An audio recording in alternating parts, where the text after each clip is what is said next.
We both love The Burbs.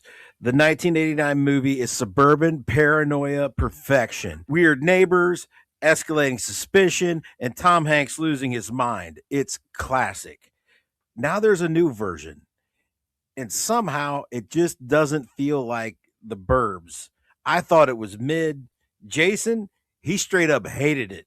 So tonight we're breaking down what made the original work and whether this new show completely missed the point or if we're just blinded by nostalgia.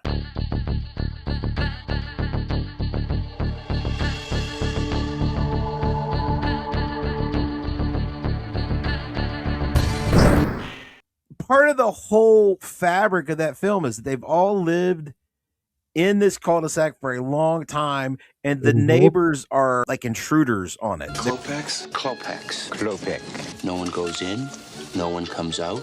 Neighbors from hell. They're new here, and that's part of the whole question of the story. That creates the questioning of your heroes. Like, are they just crazy? Are they just being too hard on these weird newcomers? It's part of the whole point of the movie, to question suburban paranoia, to question the how accepting you are of other, that's part of the point. In this, Kiki Palmer and her husband have just moved into her husband's childhood home from the city. You must be Rob Fisher's wife. Welcome to Ashfield Place. And that's why I feel like when they shoehorned in some of the messaging, that they were doing it kind of as an afterthought. They felt like they had to, because if you're trying to do like messaging and make a point, why does the black woman have to be new to the suburban neighborhood? Why does she have to come from an urban environment? And here's the other thing.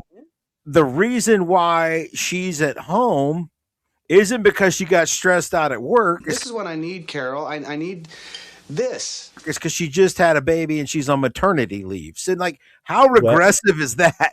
the excuse you found.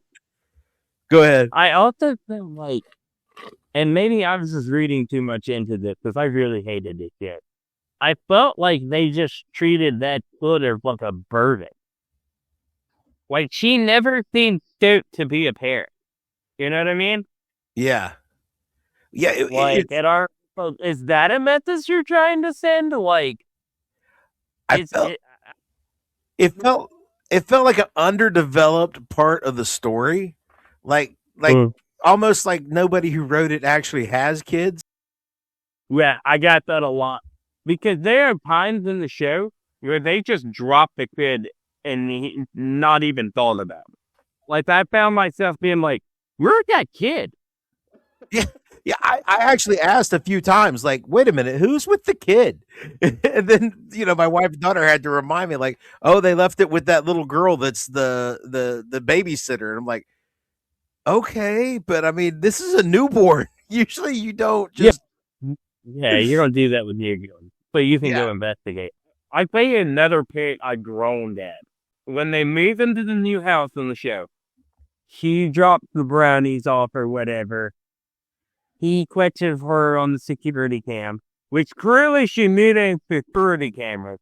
If she knew that she was not supposed to be there, but she still took the time to lecture him about why it isn't safe for her to be there and how he shouldn't have called her on her for being trespassing. I'm like, we saw the camera.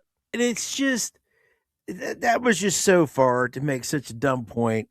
I think the brownies are there just so you can name the episode The Goddamn Brownies. There go the goddamn brownies. Off of a line from the movie. Yeah. So, but in the movie, it's funny because he stepped through the porch and drops the brownies.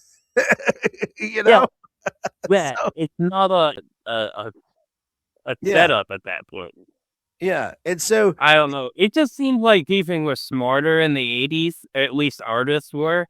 Yeah, and they could put a message in without you being like, yeah. Nerd champs,